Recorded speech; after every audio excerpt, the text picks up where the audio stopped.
Allahu Akbar,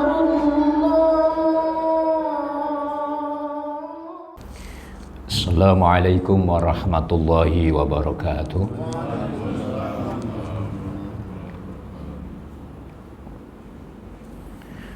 Bismillahirrahmanirrahim. Alhamdulillahilladzi ahsanal khuluqa li rasulinal karim. Nahmaduhu qad hamdihi wa nashkuruhu qad syukrihi. Asyhadu an la ilaha illallah wahdahu la syarikalah. Al-mutassifu bi jami'il kamalat. Wa asyhadu anna sayyidana wa nabiyyana Muhammadan abduhu wa rasuluhu afdalul makhluqat. Wa sallallahu wasallamu alaihi wa ala alihi wa ashabihi al-anjumin nayarat salatan wa salaman daimaini madamati ardu was samawati amma ba'du. Hadratul mukarramin, para alimil ulama, para asatid, para hujat, bapak-bapak dan ibu-ibu, wabil khusus yang saya hormati Ketua DKM Baitul Izzah Bapak Ustadz Kaswati, dan segenap jemaah yang hadir di pagi hari ini yang tidak bisa kami sebutkan satu persatu, namun tidak mengurangi rasa hormat kami kepada bapak-bapak dan ibu-ibu sekalian. Alhamdulillah, puji dan syukur marilah sama-sama kita panjatkan kehadirat Allah Subhanahu wa taala yang telah melimpahkan kepada kita dengan berbagai nikmat, di antaranya adalah nikmat iman, nikmat Islam, dan nikmat sehat, sehingga alhamdulillah dengan segala nikmat itulah kita bisa melaksanakan kewajiban-kewajiban yang telah Allah perintahkan dan Rasul-Nya kepada kita. Mudah-mudahan perkumpulan kita ini, iktikaf kita di pagi hari ini, akan menjadi amal soleh kita dan termasuk orang-orang yang dikumpulkan bersama dengan Rasulullah SAW. Amin ya rabbal alamin. Salawat teriring salam marilah sama-sama kita sanjungkan keharibaan junjungan kita baginda Nabi besar Muhammad sallallahu alaihi wasallam kepada para keluarganya, para sahabat-sahabatnya, dan kepada pengikutnya, dan wabil khusus kepada kita yang hadir di pagi hari ini. Mudah-mudahan kelak nanti akan mendapatkan syafaat dari baginda Nabi besar Muhammad sallallahu alaihi wasallam. Nah, oleh karena itu, orang yang akan memiliki kedudukan yang paling dekat dengan Rasulullah adalah orang-orang yang senantiasa bersolawat kepada beliau. Aulan nasi bi yaumal qiyamati aksaruhum alayya salatan. Di antara orang yang paling dekat kedudukanku nanti di hari kiamat itu adalah orang-orang yang paling banyak sholawatnya di antara kalian. Marilah sama-sama mengawali kajian di pagi hari ini. Saya mengajak kepada ibu dan bapak sekalian untuk membaca sholawat kepada baginda Nabi besar Muhammad sallallahu alaihi wasallam. Dan setiap satu kali sholawat yang kita sampaikan kepada beliau, Allah akan memberikan 10 sholawat kepada orang-orang yang bersolawat kepada beliau. Sallallahu ala Muhammad sallallahu alaihi wasallam. Sallallahu ala Muhammad sallallahu alaihi wasallam. Ya Nabi salam alaika, Ya Rasul salam alaika, Ya Habib salam alaika, salawatullah alaika, sallallahu ala Muhammad, sallallahu alaihi wasallam, sallallahu ala Muhammad, sallallahu alaihi wasallam. Anta samsun, anta badrun, anta nurun faqa nuri. Anta samsun, anta badrun, anta nurun faqa nuri. Anta iksiru wa ghali, anta misbahus suduri. Sallallahu ala Muhammad, sallallahu alaihi wasallam, sallallahu ala Muhammad, sallallahu alaihi wasallam. Allahumma salli wa sallim wa barik alaihi, sallu alaihi. Hadirin bapak-bapak yang dirahmati Allah Subhanahu wa taala, di kesempatan pagi hari ini insyaallah kita akan mengkaji tentang resep atau langkah-langkah untuk menjadi orang-orang yang meraih terhadap kebahagiaan. Dan saya yakin pasti bapak-bapak juga sudah mendapatkan itu. Akan tetapi banyak sekali juga orang yang tidak mampu mempertahankan terhadap kebahagiaan itu. Bahkan banyak juga orang-orang yang telah sirna kebahagiaan yang ada di dalam dirinya. Dan tidak sedikit juga orang-orang yang tidak bisa mendapatkan kebahagiaan itu.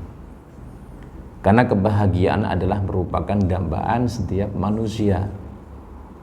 Kebahagiaan itu merupakan satu tujuan yang pasti akan diraih oleh setiap manusia, yang tidak sedikit juga itu dicita-citakan sejak di mana ia kecil hingga dia sampai usia lanjut. Nah, ini sering kita baca bapak-bapak ketika di dalam doa-doa kita, sebagaimana bahwa kebahagiaan itu bukan hanya kita raih di dalam kehidupan dunia saja, namun bagaimana kebahagiaan ini juga bisa kita dapatkan di akhirat nanti. Nah, ini doa yang kita panjatkan kepada Allah Subhanahu wa taala adalah sebagaimana agar kita mendapatkan kebaikan-kebaikan di dunia ini. Karena memang dunia itu adalah dipersiapkan oleh Allah untuk kita nikmati, untuk kita raih dan untuk kita gali. Namun pada akhirnya kebahagiaan dunia pun akan diputus oleh yang namanya al-maut atau kematian. Maka kebahagiaan selanjutnya adalah berharap dan bermohon agar berlanjut kepada kebahagiaan, yaitu kebahagiaan akhirat, yang sering kita ucapkan dengan kalimat Rabbana atina fid dunya hasanah wa fil akhirati hasanah wa qina azabannar. Nah, itulah kebahagiaan yang seharusnya menjadi kebahagiaan yang secara hakiki bukan hanya kita dapatkan di dunia, namun kita raih di akhirat juga. Nah, oleh sebab itu, insya Allah akan mendapatkan jaminan dari Allah Subhanahu wa Ta'ala ketika manusia mengikuti apa-apa yang menjadi petunjuk dari Allah Subhanahu wa Ta'ala. Karena di dalam surah An-Nahl ayat 97 ini Allah Subhanahu wa Ta'ala berfirman, menjadikan salah satu referensi bagi kita bahwa kebahagiaan itu muncul karena ada sesuatu yang kita kerjakan di luar itu, yaitu tentang amal soleh ya.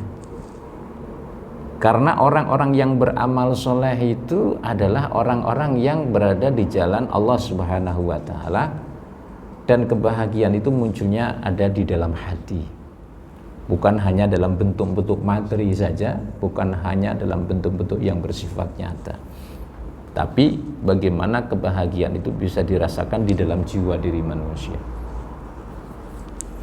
Nah, di dalam surah An-Nahl ayat yang ke-97 Allah berfirman sebagaimana di dalam firman-Nya, Bismillahirrahmanirrahim, Man 'amila shalihan min dzakarin aw unsa. Siapa yang beramal soleh ya. Jadi amal soleh itu kan amal kebaikan, Pak, yang kita lakukan ya. Barang siapa yang beramal soleh min dzakarin aw unsa, dari laki-laki maupun dari perempuan.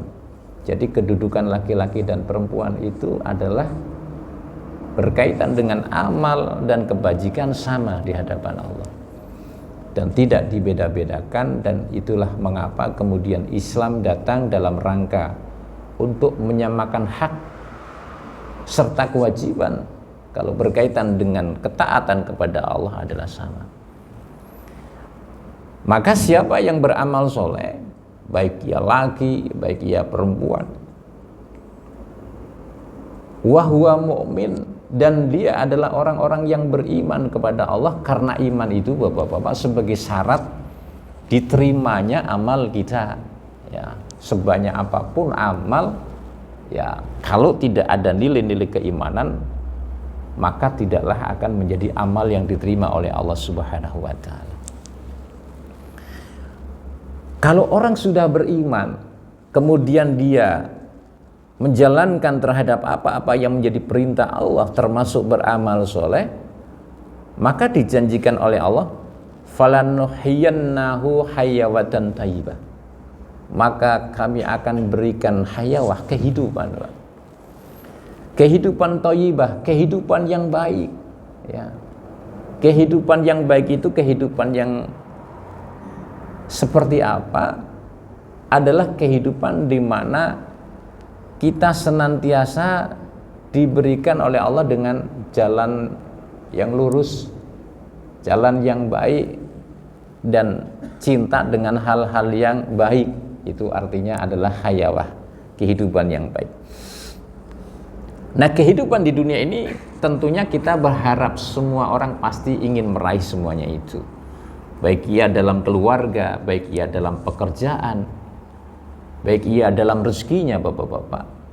Maka yang disebut dengan hayawatan thayyibah adalah seluruh aspek ini akan diberikan oleh Allah Subhanahu wa Ta'ala. Nah, itu di dunianya dijanjikan seperti itu.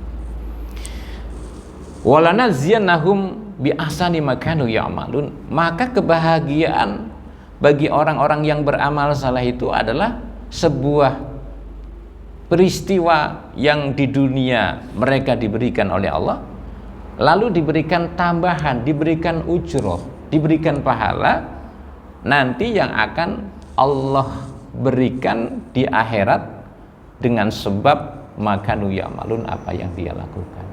Jadi kalau kita mendapatkan apa yang kita raih di dunia ini cuma 1% dari rahmat Allah di antara 99%, maka walanaziyannahum bi ahsani ma kanu ya'malun, inilah 99% nanti yang akan diterima oleh orang-orang yang beriman, wa huwa mu'min tadi. Di duduknya kita, taklimnya kita sebagaimana seperti ini adalah merupakan satu nilai-nilai kebaikan, dan itu Bapak-bapak akan menggugurkan dosa-dosa kita.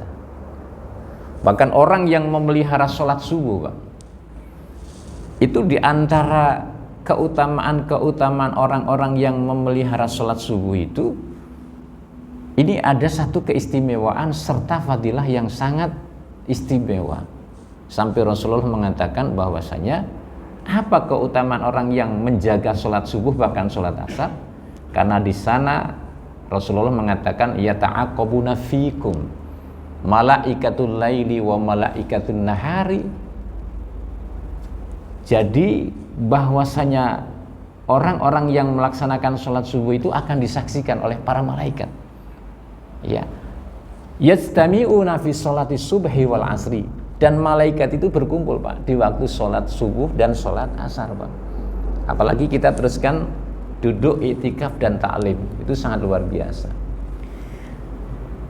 Lah malaikat-malaikat yang datang di antara waktu asar dan subuh memang itu ditugaskan oleh Allah sebagaimana malaikat yang menjaga waktu-waktu siang dan waktu malam.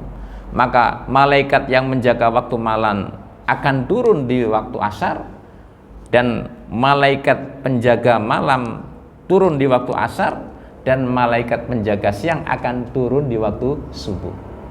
Jadi yajtami'una fi sholati subhi wa sholatil asri. Nah kemudian ketika malaikat datang kepada Allah, ya, kemudian dia datang ditanya oleh Allah, kaifa taraktum ibadi, wahai malaikat, bagaimana ketika engkau tinggalkan di saat engkau naik ke langit hamba-hambaku yang ada di muka bumi itu? Kemudian malaikat menjawab, taraknahum wahum yusalluna wa atainahum wahum yusalluna. Ya Allah, di saat kami tinggalkan mereka sedang melaksanakan sholat, dan di saat kami sedang datang mereka melaksanakan sholat. Ini Pak keutamaan orang-orang yang melaksanakan sholat subuh. Lah ini adalah dalam rangka kita meraih supaya apa? Walanadziyannahum bi ahsani ma kanu ya'malun, agar kebahagiaan, kebahagiaan di akhirat itu nanti bisa kita raih. Nah sehingga di antaranya adalah sebagaimana Rasulullah Shallallahu Alaihi Wasallam bersabda di dalam hadis Ad-Dailami, di mana beliau mengatakan arbaun min sa'adatil mar'i. Ya. Jadi bahwasanya di antara kebahagiaan seseorang itu adalah apabila satu. Ini yang bisa kita dapatkan dari hadis ini adalah, dan apakah ini sudah ada di antara kita? Kalaupun sudah ada, ini harus kita pertahankan Pak. Di antaranya apa kata Nabi? Antakuna zaujatuhu sholihah, bahwasanya yang akan menjadi sumber kebahagiaan seseorang dan harus kita ciptakan dalam kehidupan itu apabila seseorang itu memiliki seorang istri yang soleha. Ya. Karena banyak Pak ya orang yang membangun rumah tangga, ada yang awet, ada yang sampai kakek nenek, tapi ada yang seumur jagung. Nah ini kan faktor-faktor yang menjadi sumber kebahagiaan, dan tidak sedikit orang yang berantakan gara-gara itu. Maka Rasulullah mengatakan kalau kamu mau bahagia antakuna zaujatuhu sholihah, ketika engkau memiliki seorang istri yang soleh. Atau bagaimana kita juga membangun, harus menjadi seorang pemimpin yang bisa membentuk keluarga kita, anak-anak kita menjadi anak yang soleh. Nah indikator seorang wanita yang soleh itu seperti apa? Satu, kalau dia tidak meninggalkan sholat 5 waktu, itu ciri-ciri orang yang soleh. Jadi kalau istri kita nggak pernah meninggalkan sholat 5 waktu, ya bangun subuhnya sama kita balapan Pak. Ya, pas sebelum adzan sudah bangun, mengambil air wudhu. Nah, kemudian ketika sudah mendekati waktu subuh kita dibangunkan. Ya, paling tidak seorang istri yang tidak pernah meninggalkan sholat 5 waktu itu adalah indikator atau ciri-ciri seorang wanita sholihah. Tapi banyak juga Pak kan wanita-wanita yang meninggalkan kewajiban-kewajiban itu. Di antaranya juga seorang wanita yang senantiasa menutup auratnya.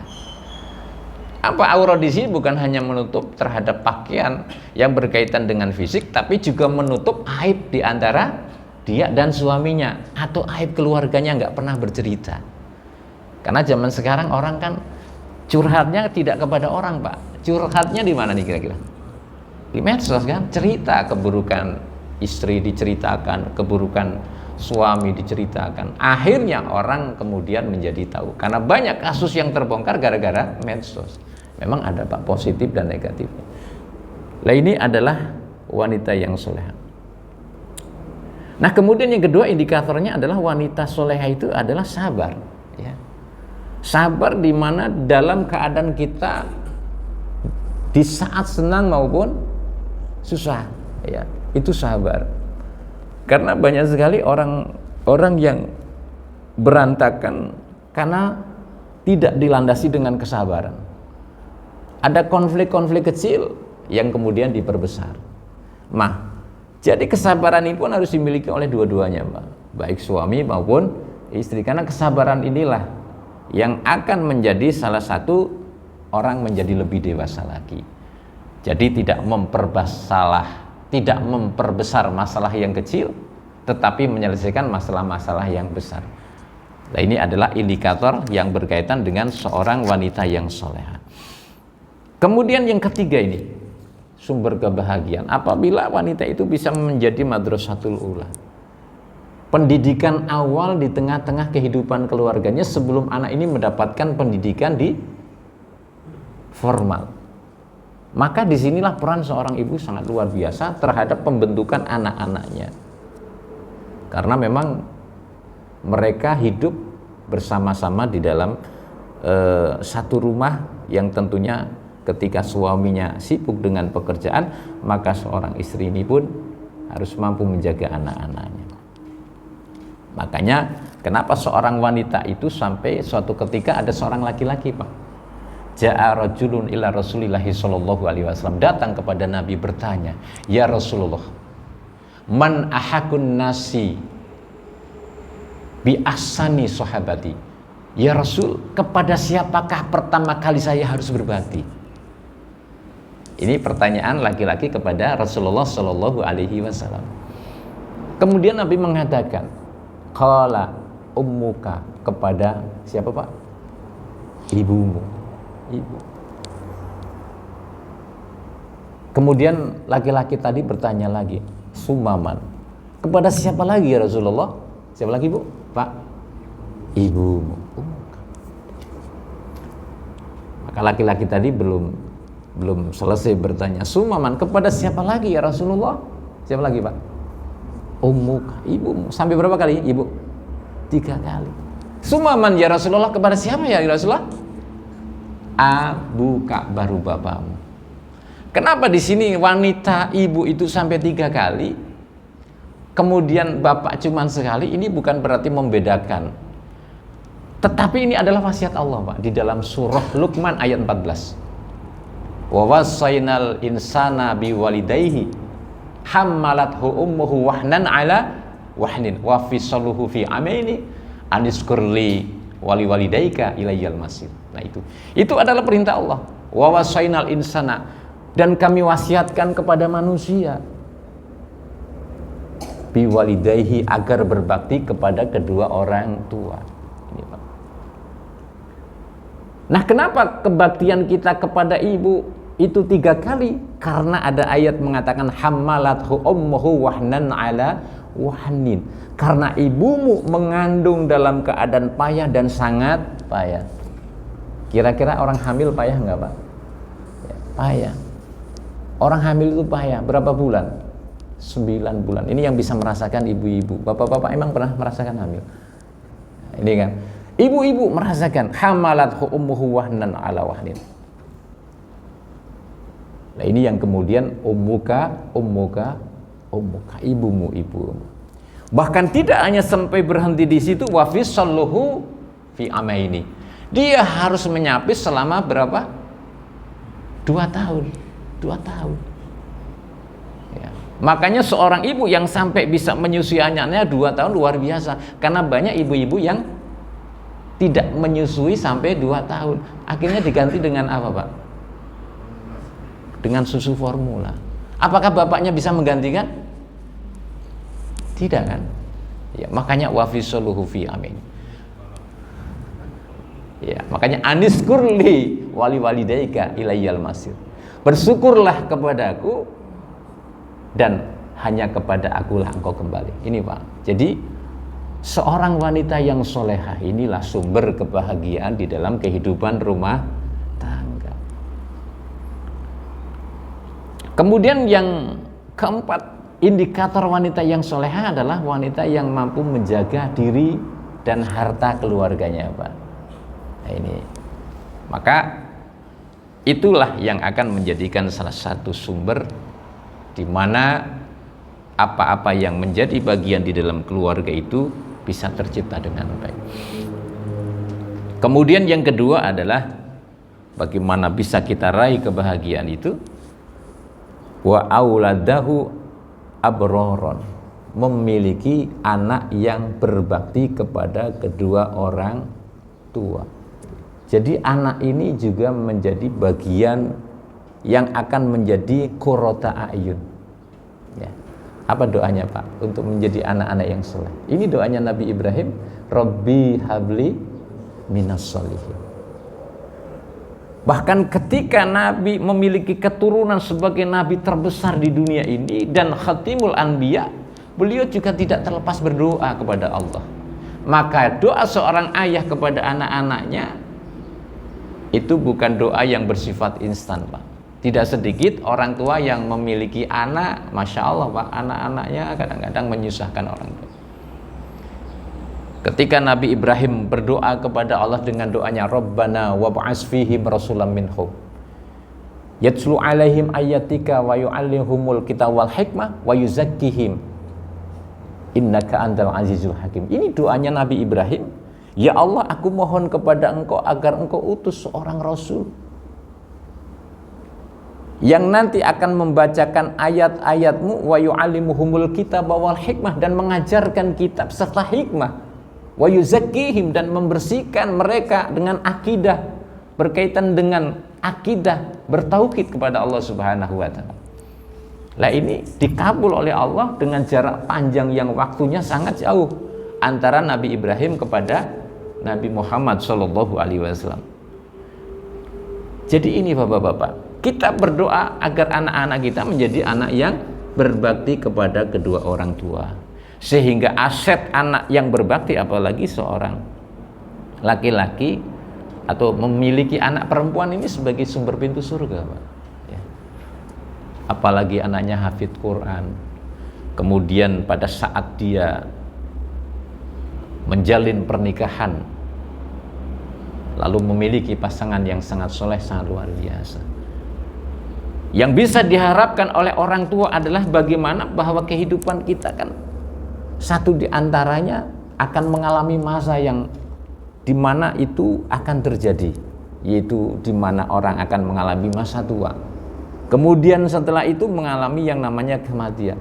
Disinilah fungsi seorang anak yang soleh dengan doanya Rabbik firli wali walidayya warhamhuma kama rabbayani shaghira. Jadi anak yang soleh ini juga merupakan salah satu sumber kebahagiaan. Apakah tidak indahnya ketika kita melihat anak-anak kita tidak pernah meninggalkan sholat 5 waktu, ya, senantiasa mengamalkan yang namanya Al-Quran. Ini adalah kesolehan-kesolehan yang harus kita.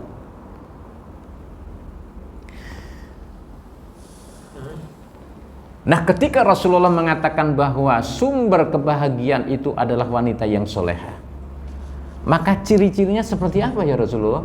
Kan begitu. Di antaranya su'ila Rasulullah sallallahu alaihi wasallam, ditanya ayyunisa'i khair, wanita yang baik itu yang seperti apa ya Rasulullah? Qala, kemudian Nabi mengatakan alladzi tasurruhu idza nadhara wa tuti'uhu idza amara wa la tukhallifuhu fima yukrahu fi nafsiha wa malihi. Adalah wanita yang baik, wanita yang soleha apabila dipandang menyenangkan. Ya, yang disebut menyenangkan itu bapak-bapak, hatinya itu senantiasa menjadi sumber kebahagiaan. Maka di sini qurrata a'yun waj'alna lil muttaqina imama. Idza amara wa la tukhallifuhu fima yukrahu. Apabila diperintahkan olehmu tidak menyelisihi terhadap apa-apa yang tidak disukai fi nafsiha wa malihi, di dalam diri dan hartanya. Jadi kalau ada seorang wanita yang salah kemudian diingetin, ya kemudian dia menyadari tentang hal itu. Dan begitu juga seorang laki-laki atau suami yang soleh kan juga harus menjadi pimpinan di rumah tangga, Pak. Karena kemarin ketika saya ngajar di sebuah masjid, ada jemaah yang bertanya, ada pasangan suami istri ini, suaminya 1 bulan ngasih belanjanya nggak mencukupi, ketika memiliki anak dia nggak pernah peduli, ya. Jadi ketika diingatkan untuk sholat, ya buat apa kita sholat? Nah, ini kan menjadi sumber malapetaka. Maka diawali juga bahwa keluarga akan baik harus juga dari seorang laki-laki yang bisa mencontoh bagi anak-anak. Nah, inilah yang berkaitan dengan anak-anak yang soleh. Maka yang ketiga adalah sumber kebahagiaan yang bisa kita raih,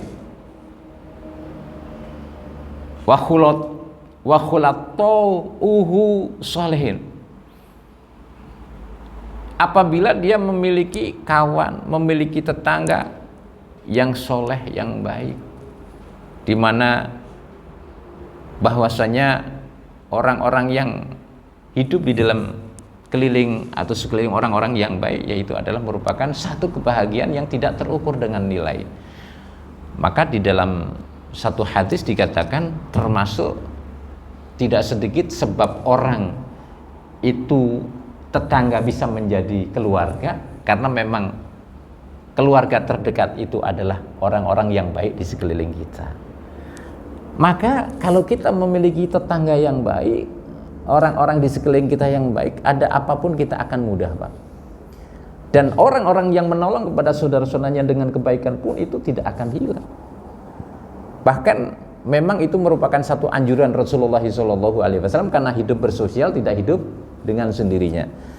Bahkan dijanjikan oleh Allah, sebagaimana di dalam hadisnya dikatakan, man kana fi hajati ahihi kanallahu azza wa jalla fi hajatihi. Siapa orang yang menolong terhadap kesulitan, kebutuhan, kepentingan saudaranya, maka kanallahu azza wa jalla fi hajatihi, Allah akan memenuhi hajatnya.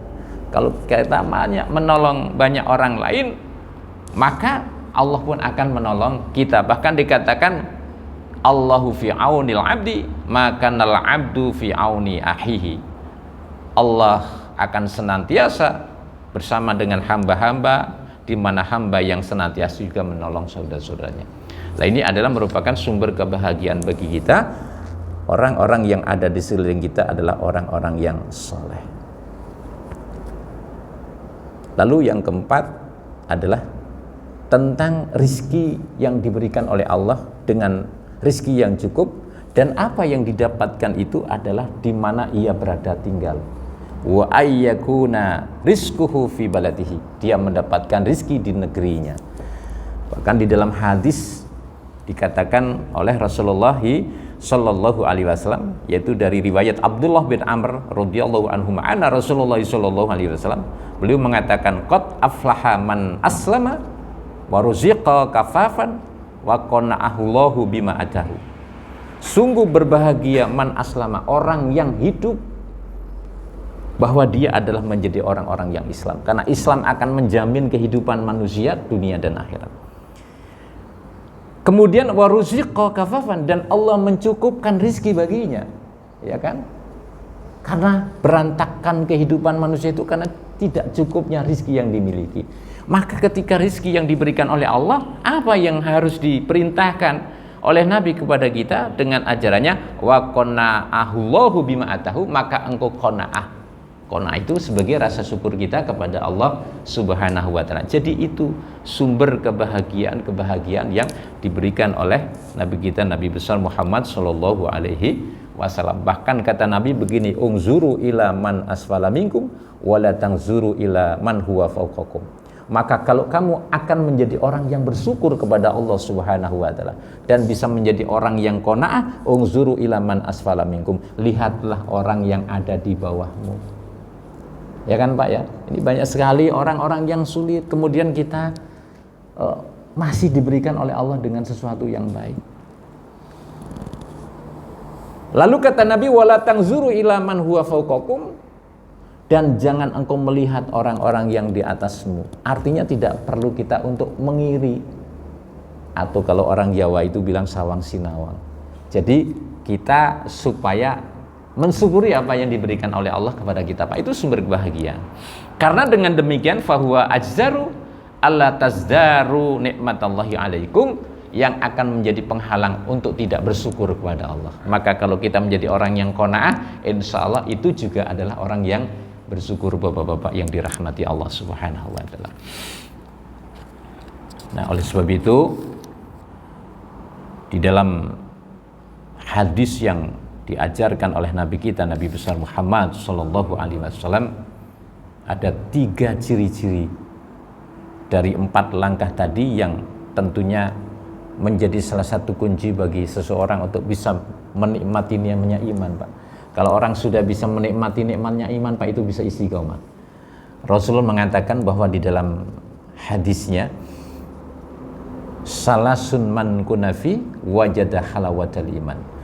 Ada 3 orang yang akan mendapatkan manisnya atau lezatnya iman. Yang pertama adalah ayyakunallaha wa rasuluhu, ayyakunallahu wa rasuluhu ahaba ilaihi mimma siwahima. Ya, jadi ayyakunallahu wa rasuluhu ahaba ilaihi mimma siwahuma. Apabila menjadikan Allah dan Rasulnya itu lebih kita cintai dibandingkan cinta kita kepada yang lain. Dan ini adalah menjadikan sumber ketakwaan kita kepada Allah Subhanahu wa taala. Jadi bagaimana ciri-ciri orang yang cinta kepada Allah dan Rasulnya? Ya, segala aspek kehidupan ini ya tentunya kita tidak terlepas dari tuntunan-tuntunan Allah Subhanahu wa taala. Kemudian yang kedua adalah wa ayyuhibbal mar'a la yuhibbuhu illallah. Ketika kita mencintai seseorang itu semata-mata cintanya karena Allah Subhanahu wa taala. Ketika kita memberikan kepada seseorang itu tidak ada tendensi apa-apa. Tidak ada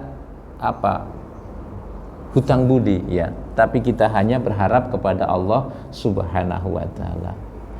Lalu yang ketiga, wa ayakrahu ayyauda fil kufri kama yakrahu ayyudafa finnari. Artinya bahwasanya sebagaimana orang benci kembali kepada kekufuran di saat dia sudah dalam keimanan kepada Allah, sebagaimana bencinya dia dimasukkan oleh Allah di dalam api neraka. Nah, ini yang berkaitan dengan sumber-sumber kenikmatan kita yang insya Allah akan menjadi bagian yang bisa kita raih di kehidupan dunia ini. Dan yang terakhir adalah orang-orang yang akan mendapatkan kebahagiaan jaminan dari Allah Subhanahu wa taala, itu orang-orang yang menolong agama Allah Subhanahu wa taala. Karena orang-orang yang menolong agama Allah dikatakan di dalam surah Muhammad ayat ke-7, ya ayyuhalladzina amanu in tansurullaha yansurukum wa yusabbit aqdamakum. Wahai orang-orang yang beriman, jikalau engkau menolong agama Allah, ya, maka Allah pun akan menolongmu dan akan menetapkan kedudukanmu. Artinya apa? Kedudukan yang istiqomah dan kebahagiaan di dunia dan akhirat. Nah, orang yang mendirikan salat secara istiqomah, orang yang senantiasa memakmurkan masjid, ini juga merupakan bagian di dalam menolong agama Allah di dalam syiarnya. Nah, ini mungkin bapak-bapak dan ibu-ibu yang dirahmati Allah, mudah-mudahan kajian di waktu subuh ini bisa bermanfaat bagi kita semua dan mengingatkan kepada kita menata kehidupan yang lebih baik lagi dalam ibadah kita, baik yang bersifat vertikal maupun bersifat horizontal, baik yang berkaitan dengan ibadah kita dengan Allah maupun ibadah-ibadah yang berkaitan dengan kehidupan sosial di sekeliling kita. Segitu Pak Ustadz Sakhaldi yang bisa sampaikan. Silahkan kalau ada yang mau disampaikan.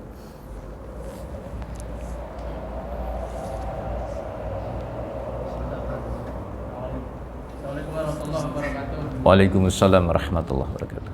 Kita tahu betul bahwa salah satu kunci kebahagiaan adalah mempunyai istri ataupun anak yang soleh. Nah, lantas bagaimana dengan diri kita sebagai bapak-bapak orang tua itu memberikan contoh yang terbaik buat mereka? Langkah-langkah apa saja yang sebenarnya yang harus kita lakukan agar istri dan anak-anak kita juga betul-betul menjadi istri yang soleh dan anak-anak soleh menjadikan investasi buat kita. Sekian, terima kasih. Assalamualaikum warahmatullahi wabarakatuh. Waalaikumsalam warahmatullahi wabarakatuh. Ya, di antaranya adalah sikap seorang laki-laki dalam keluarga. Di dalam Al-Qur'anul Karim Allah itu memerintahkan kepada Nabi begini, fabima rahmati minallahi lintalahum. Karena sebab dengan rahmat Allah agar engkau bersifat lemah lembut ya. Jadi sebagai seorang pemimpin di tengah-tengah rumah tangga, ada apapun yang kita lakukan untuk memperbaiki terhadap sesuatu yang ada di dalam keluarga itu, yang harus kita berikan adalah dengan sikap-sikap pendekatan lemah lembut ya.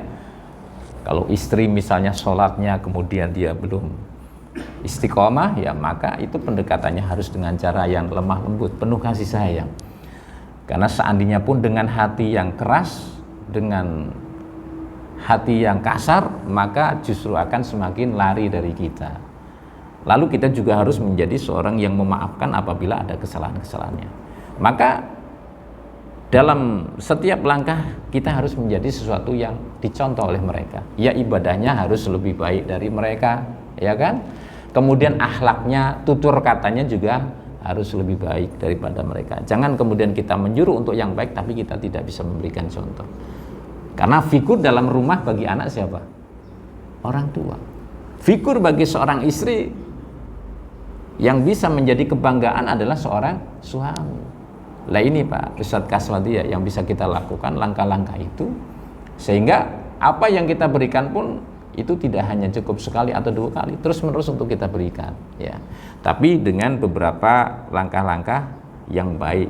Bahkan kata Nabi, wa'fu anhum, ya apabila dia salah ya gampang maafkan, jangan kita mudah marah. Wastaghfir lahum, doakanlah mereka juga untuk menjadi orang-orang yang baik. Nah, ketika apa-apa yang kita raih ini tidak terlepas juga fa idza azam tatawakkal 'ala Allah. Kita juga harus bertawakal kepada Allah, sebab Allah itu menyukai orang-orang yang bertawakal. Itu Pak Kasad ya. Jadi upaya-upaya yang kita lakukan ya harus diawali dari kita. Kalau kita memerintahkan mereka untuk sholat, ya kita jangan sampai meninggalkan sholat. Kalau kemudian kita memerintahkan kepada istri untuk bersabar dan bersyukur, ya kita harus memenuhi kebutuhan-kebutuhan mereka. Ketika kita memerintahkan anak untuk taat, ya maka kita juga harus menjadi salah satu cermin bagi mereka. Lah itu salah satunya itu Pak Kuswati. Makanya Rasulullah itu adalah merupakan ahsanuhum khuluqan, akhlak yang sangat bagus. Bahkan bukannya hanya halus akhlaknya Pak. Ketika Anas bin Malik itu beliau menjadi salah satu pembantu Rasulullah selama 10 tahun. Ini pembantu.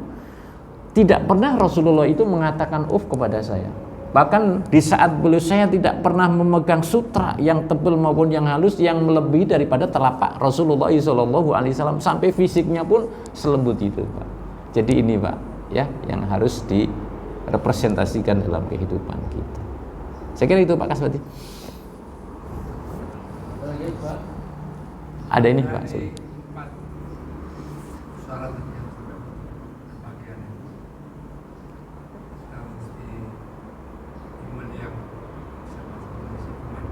Ya. Karena dalam hidup kita ini ya mencintai yang perkara itu lebih tinggi daripada Allah dan Rasulullah. Ya. Kemudian iman kita juga kadang naik kadang turun.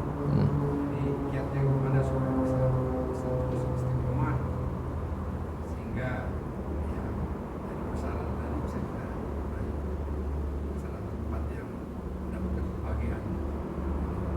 Ya, ya baik. Jadi manusia itu memang khususnya kita Pak ya. Itu kata Nabi, kullu bani adama khata'un. Setiap manusia itu pasti berbuat dosa. Artinya ada keterkaitan antara naik dan turunnya iman gitu kan. Tetapi sebaik-baiknya orang yang berbuat dosa adalah at-tawabuna, bertobat kepada Allah Subhanahu wa taala. Di saat kita mengalami proses keimanan yang turun, ya memang kalau itu bisa ngukur bagus Pak, tapi kadang-kadang manusia kan nggak bisa ngukur, itu yang menjadi masalah kan. Tapi insya Allah ketika orang tidak pernah meninggalkan kewajiban sholat 5 waktu itu satu kunci. Karena setiap orang yang menjaga waktu-waktu itu di dalam hatinya ada furqan, Pak. Ada pembeda, ada pengingat di sana, ya. Maka yang harus kita lakukan adalah istiqomah tadi. Ketika dalam keadaan mundur, apalagi di zaman era sekarang ini kan sangat luar biasa, Pak. Ya, era kita kan sekarang generasinya generasi Z, serba digital semua kan, Pak. Dan itu saya kira, Pak, istiqomah yang harus kita terapkan sehingga menempatkan pengawasan Allah, ayakunallaha wa rasulahu ahabu ilaihi mimma siwahuma. Itu yang harus kita lakukan.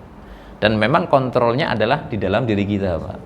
Kalau kita sudah punya sensor itu bisa, Pak. Jadi kalau misalnya sensor itu di saat di supermarket ada orang yang nyuri barang, keluar barang, gimana bunyi nggak alarm, Pak? Wit gitu kan.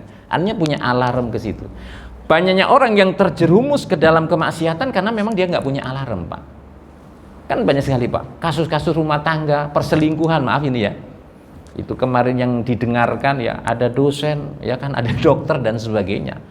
Jadi sensornya itu memang nggak ada. Apalagi kan tingkat tinggi itu, Pak. Bukan hanya sekedar persoalan sepele, tapi sudah menembus benteng hukum Allah, syariat, ya. Nah ini kenapa sensornya sudah nggak dapat. Bisa jadi kenapa ketika orang sudah jauh dari ibadah sensornya itu sangat lemah. Itu saya kira itu, Pak, ya. Ya, harus kita olah terus insya Allah itu. Ada lagi, Pak, yang lain? Cukup ya. Ya, insya Allah mudah-mudahan Allah istiqomahkan kita, Pak, ya. Jadi ada seorang sahabat yang bertanya kepada Nabi, "Ya Rasul, bisa nggak aku berkumpul dengan orang yang saya cintai tapi saya nggak pernah ketemu?" Manusia nanti dikumpulkan di akhirat dengan orang yang dicintai walaupun tidak pernah ketemu. Artinya apa? Yang mempertemukan itu adalah iman dan Islamnya. Kita nggak pernah ketemu dengan Nabi, nggak pernah dengan kita sahabat, tapi kita mengamalkan terhadap ilmu-ilmu nasihat, ya itulah yang akan menyatukan kita, Pak, ya. Mudah-mudahan kita disatukan oleh Allah Subhanahu wa taala dalam kehidupan kebahagiaan dunia dan akhirat. Al-Fatihah. A'udzubillahi minasyaitonirrajim. Bismillahirrahmanirrahim. Alhamdulillahirabbil alamin arrahmanirrahim maliki yaumiddin. Iyyaka na'budu wa iyyaka nasta'in ihdinas siratal mustaqim siratal ladzina an'amta 'alaihim ghairil maghdubi 'alaihim waladdallin. Amin. Wa afwan ya karim astaghfirullahaladzim. Allahumma shalli ala sayyidina Muhammadin fil awwalina wal akhirin wa barik wa sallim wa radhiyallahu tabaraka wa ta'ala sadatina sabi rasulillahi ajmain. Bismillahirrahmanirrahim. Hamdan na'iman hamdan syakirin, hamdan yuafi ni'amahu wa yukafi ummazidah. Ya Rabbana walakal hamdu kama yanbaghi li jalali wajhikal karim wa 'azimi sultanik. Allahumma shalli ala sayyidina Muhammadin salatan tunjina biha min jamil ahwali wal afati wa taqtilana biha min jamil hajat wa tutahhiruna biha min jami'i syai'in wa tarfa'una ya Allah indaka ala darajat wa tuballighuna biha salawat min jamil khairati fil hayati wa badal mamat innaka ala kulli syai'in qadir. Rabbana atina fid dunya hasanah wa fil akhirati hasanah wa qina adzabannar. Wa sallallahu ala sayyidina Muhammadin subhana rabbika rabbil izzati amma yasifun wassalamun alal mursalin walhamdulillahi rabbil alamin. Wassalamualaikum warahmatullahi wabarakatuh. Allah